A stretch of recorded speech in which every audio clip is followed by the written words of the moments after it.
You have been conditioned to believe that your emotional pain is a badge of honor, that if you communicate clearly, love deeply, and remain vulnerable, the world will eventually reward your goodness with loyalty and respect. It is a beautiful lie, and it is the exact reason you keep bleeding. Kindness without leverage is not a virtue. It is an invitation to predators. Machiavelli did not write his doctrines for the cruel. He wrote them for the hunted. He understood that to survive human nature, you must strip away the illusion of fairness. There is a specific hidden psychological architecture, a cognitive fortress, that the most powerful figures in history use to become entirely impenetrable.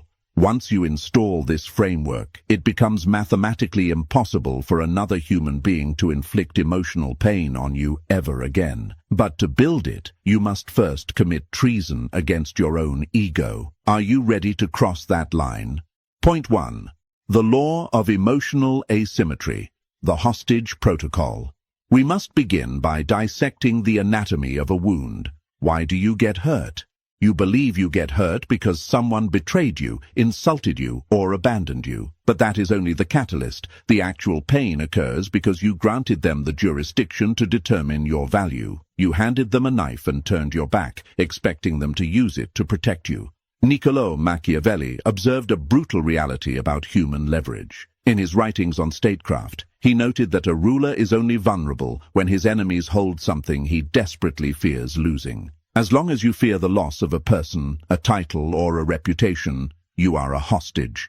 Let us look at a historical manifestation of this psychological dominance. In the late 15th century, Caterina Sforza, the Countess of Forlì, found herself trapped. A rival family, the Orsi, had assassinated her husband and captured her children. They held the children outside the massive stone walls of the Ravaldino fortress, demanding that Caterina surrender the castle or watch her children be executed. What would a normal human do? Break, beg, negotiate, surrender the fortress in a desperate attempt to save what they loved. Caterina did not negotiate. She stood on the high ramparts of the fortress, looked down at the men holding swords to her children's throats, and lifted her skirts. She shouted down to her enemies that she already had the instrument to make more children. The Orsi assassins were paralyzed. They did not kill the children. They eventually retreated, their entire strategy collapsing. Why did they retreat? Because Caterina demonstrated absolute emotional asymmetry. She took the very thing they were using as leverage and mentally destroyed it. She accepted the worst-case scenario instantly. She showed them that their weapon had no power over her mind. You are being held hostage in your daily life. Your partner threatens to leave, and you panic. Your boss implies your job is at risk, and you sacrifice your sleep. A toxic friend pulls away, and you chase them, begging for clarity. You are handing them the keys to your psychological fortress because you are terrified of the loss. To become untouchable, you must adopt the hostage protocol. You must look at the relationship, the job, or the approval you are terrified of losing, and you must mentally execute it. You must visualize the relationship ending. You must visualize the reputation burning. You must accept the absolute worst-case scenario deeply within your nervous system. Once you have mentally survived the destruction of the thing you fear losing, the person threatening you loses all kinetic energy. Their threats fall flat. They look into your eyes, expecting to see panic, and instead they see the chilling calm of someone who has already made peace with the ashes. When you stop fearing the loss, they stop controlling the dynamic. You no longer negotiate from a place of deficit. You establish a terrifying equilibrium. You are telling the world, through your absolute lack of panic, that you are perfectly capable of surviving the apocalypse they are threatening. How does a manipulator respond to a victim who is no longer afraid of the dark? They panic, they retreat, because the only power they ever had was the power you gave them. Quick pause. If you've been watching Mindplicit for a while, you know I don't ask for much. But what I'm about to say matters, so listen for 30 seconds. YouTube demonetized this channel. The advertisers don't want this material reaching you. So everything I can't say here, The harder applications, the specific tactics, the breakdowns the algorithm punishes me for, that work lives on Patreon now. The members-only videos, the audio podcast, the full written scripts, the frameworks I can describe in public, but can't actually teach in public. It's $4.99 a month. Less than a coffee for the half of this channel YouTube won't let me publish. If the public videos have been valuable to you, the inside is where the work sharpens. Link is in the description and pinned in the comments. The doors open. Back to the video. Point 2. The weaponization of the persona, the decoy self. We now move to the most profound restructuring of your identity. This is the core engine of psychological invulnerability. You get hurt because you bring your authentic soul to the battlefield. You walk into the office, into the argument, into the toxic family gathering, carrying your true self. Your real insecurities, your real hopes, your real fears are all exposed, raw and pulsing under the fluorescent lights. Machiavelli dedicated entire chapters of The Prince to the concept of the mask. Everyone sees what you appear to be, few experience what you really are. Most people misinterpret this as a guide to being a sociopath. It is not. It is a guide to psychological preservation. Machiavelli is telling you to build a decoy, an avatar. Think of the Roman Emperor Augustus. He took a bloody, chaotic republic and forged it into an empire. But he never called himself an emperor. He called himself the princeps, the first citizen. He wore simple woolen tunics woven by his wife. He lived in a modest house on the Palatine Hill. He created an avatar of a humble, dutiful servant of the Senate, while wielding absolute, terrifying, autocratic power beneath the surface. He played a character so flawlessly that on his deathbed, his final words to his friends were, "Have I played my part well in this comedy of life? Then applaud as I exit." Augustus never brought his true soul to the Senate floor. He brought the avatar. You must do the same. You must split yourself into two entities, the sovereign and the avatar. The sovereign is your true self. It is where your deep love, your genuine vulnerability, your creativity, and your soul reside. The sovereign stays locked in the inner citadel of your mind.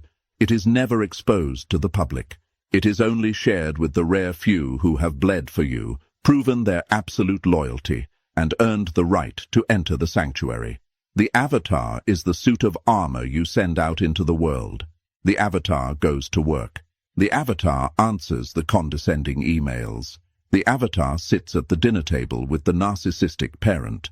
The avatar is programmed with specific parameters. It is unfailingly polite, mildly interested, completely unbothered, and entirely devoid of emotional triggers. It smiles, it nods, it agrees. Here is the magic of the decoy self. When the toxic co-worker insults you, they are not insulting you. They are insulting the avatar. When the manipulator tries to gaslight you, they are gaslighting a piece of software you created. Imagine wearing a thick titanium diving suit. A fish swims up and bites the metal. Do you cry? Do you feel pain? No. You simply observe the fish biting the metal. You might even find it amusing. When you master the avatar, insults lose their physical mass. A person can scream in your face, and your internal heart rate will not rise a single beat, because the sovereign, sitting deep in the citadel, is watching the interaction through a screen, untouched and unbothered. You no longer have to defend yourself because your true self is not under attack. The enemy is exhausting their ammunition on a hologram. This requires discipline. Your ego will want to step forward. Your ego will want to scream, "Do you know who I am? How dare you speak to me like that?" You must crush that urge. The ego is the traitor inside the gates that opens the door for the enemy. Let them insult the avatar. Let them think they are winning. Let them believe they have struck a blow. The fool needs the world to know he is strong. The Machiavellian ruler is perfectly content letting the world think he is weak as long as he holds the actual power. Point 3. The eradication of hope, tactical nihilism. Why do the same people hurt you over and over again?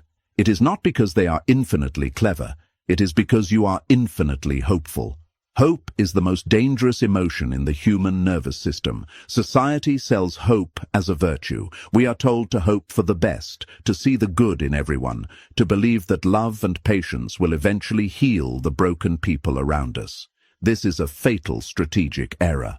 Viktor Frankl, the psychiatrist who survived the deepest abysses of human cruelty in the 20th century, made a chilling observation about his time in the concentration camps. He noted that it was the optimists who died first.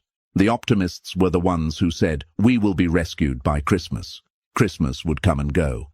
Then they would say, "We will be rescued by Easter." Easter would pass. Eventually, the optimists died of heartbreak. Their hope was a blade that gutted them from the inside. The survivors were the tactical realists. They accepted the brutal, unvarnished reality of their situation. They stripped away hope and replaced it with cold, granular observation. Machiavelli shared this exact sentiment. He built his entire philosophy on observing men as they actually are, not as they ought to be. When you hope a toxic person will change, you are living in a fantasy world. You are hallucinating a version of reality that does not exist. And every time the real world clashes with your hallucination, you feel pain. The pain is not caused by their action.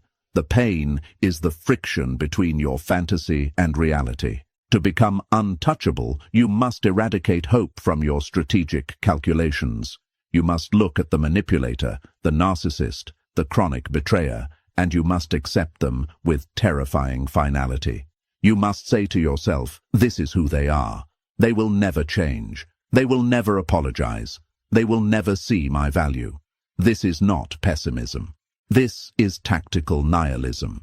When you murder the hope that they will be better, a massive weight lifts off your chest. You stop trying to explain yourself. Why would you explain your feelings to a stone? You stop trying to prove your worth. Why would you display gold to a person who only values dirt? You begin to treat their toxic behavior like weather. When it rains, you do not get angry at the clouds. You do not write a long emotional letter to the sky explaining how the rain hurts your feelings. You do not hope the rain will suddenly turn into sunshine. You simply open an umbrella. You must view the actions of destructive people as meteorological events. It is just their nature. When they lie, when they deflect, when they insult you, you observe it with the detached fascination of a meteorologist tracking a storm. Ah, there is the gaslighting, right on schedule. There is the victim playing, exactly as predicted. When you expect nothing, you cannot be disappointed. When you eliminate hope, you eliminate the mechanism by which they disappoint you. You become a cold, calculating observer of human machinery. You navigate around their flaws instead of trying to fix them. And in doing so, you reclaim all the energy you used to waste on wishing the world was fair. Point 4. The architecture of apathy, the Borgia Protocol. We must now address the physical sensation of being triggered. Someone says something sharp and you feel the heat rise in your chest. Your throat tightens. Your mind races to find the perfect counterattack. In that exact fraction of a second, you have lost the war. Robert Greene, distilling Machiavellian wisdom in the 48 Laws of Power, wrote, "Anger and emotion are strategically counterproductive. You must always stay calm and objective. But if you can make your enemies angry while staying calm yourself, you gain a decided advantage. Every time you get angry, offended, or defensive, you are dancing to a rhythm composed by your enemy. You are reacting, and the one who reacts is always the subordinate." Consider how Machiavelli observed Cesare Borgia, the ruthless duke who inspired the prince. Borgia had a lieutenant named Ramiro de Orco. Borgia used Ramiro to pacify a rebellious region through brutal, terrifying force. Ramiro did his job well, but he became deeply hated by the people. Borgia knew that if he kept Ramiro around, the people's hatred would transfer to him. Borgia did not throw a tantrum. He did not write a long, emotional decree. He did not argue with Ramiro about right and wrong. One winter morning, the people of the region woke up to find Ramiro cut completely in half, placed in the public square with a block of wood and a bloody knife beside him. Borgia solved the problem with absolute freezing zero emotion. The violence was extreme, but the psychological mechanism is what you must extract. Action without emotional disturbance. I call this the Borgia Protocol. When someone attacks your character, interrupts your peace, or violates your boundary, you must execute the Borgia Protocol in your mind.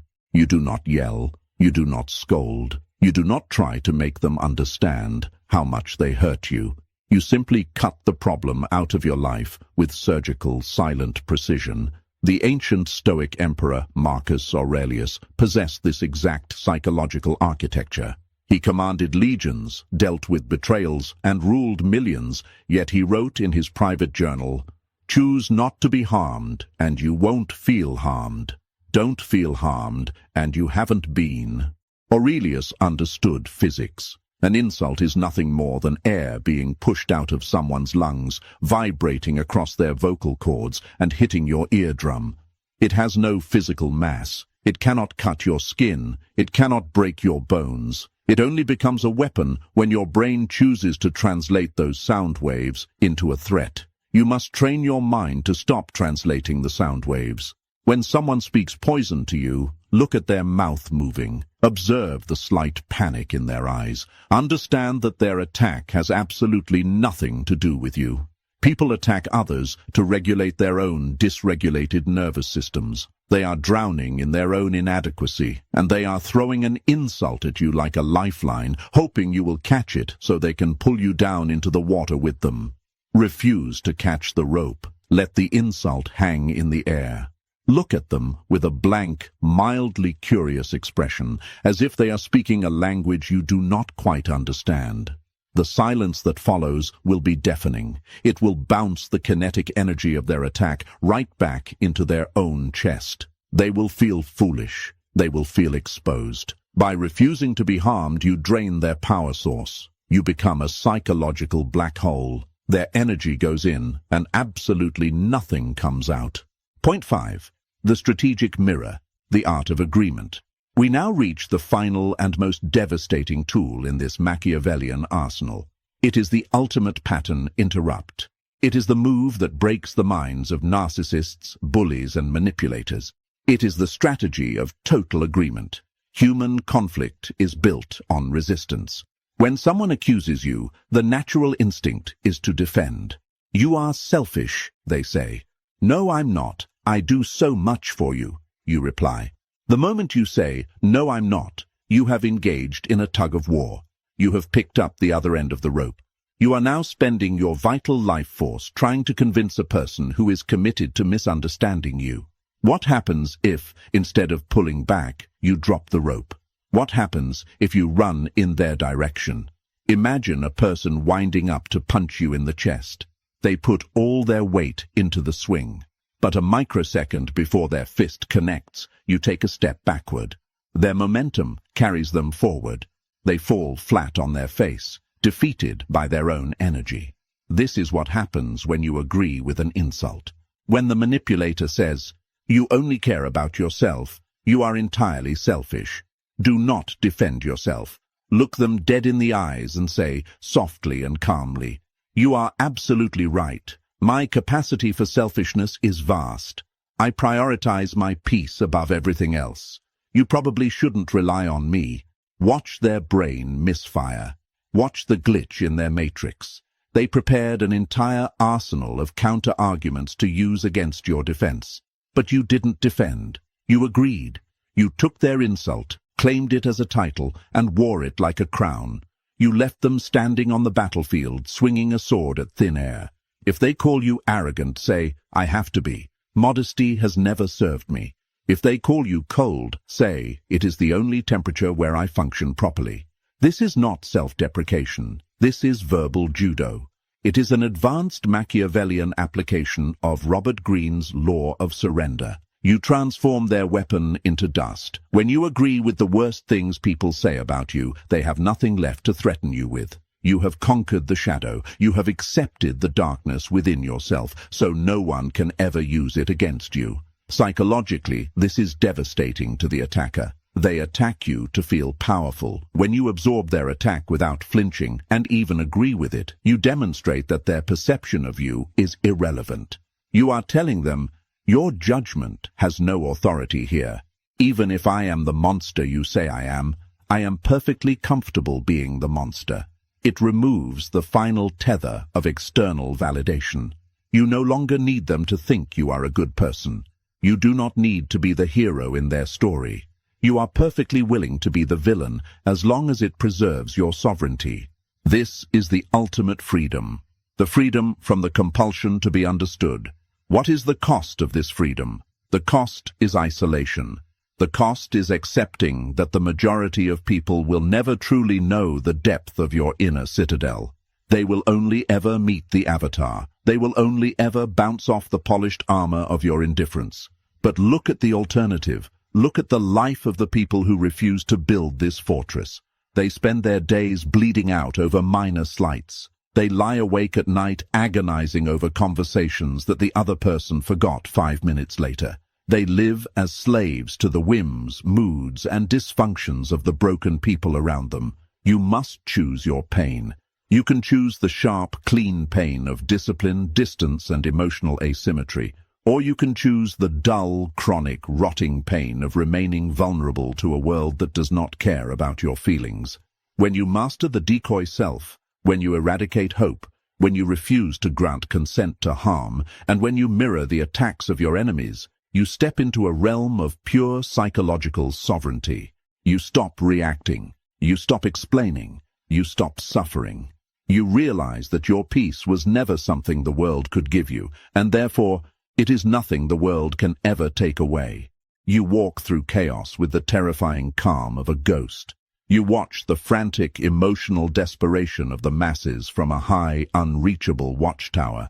You have become the sovereign of your own mind. And a mind that cannot be conquered from within can never be destroyed from without. The world is full of people who are desperate to drag you into their internal hell. They want you to burn with them. Let them burn alone. You have an empire of ice to run. How does it feel? That silence creeping into your mind right now. That is the sound of the chains breaking. But this is merely the perimeter of the fortress. What I have given you today are the blueprints to defend yourself. But defense is only half the strategy. What happens when you decide it is time to go on the offensive? What happens when you stop merely deflecting power and begin to actively accumulate it?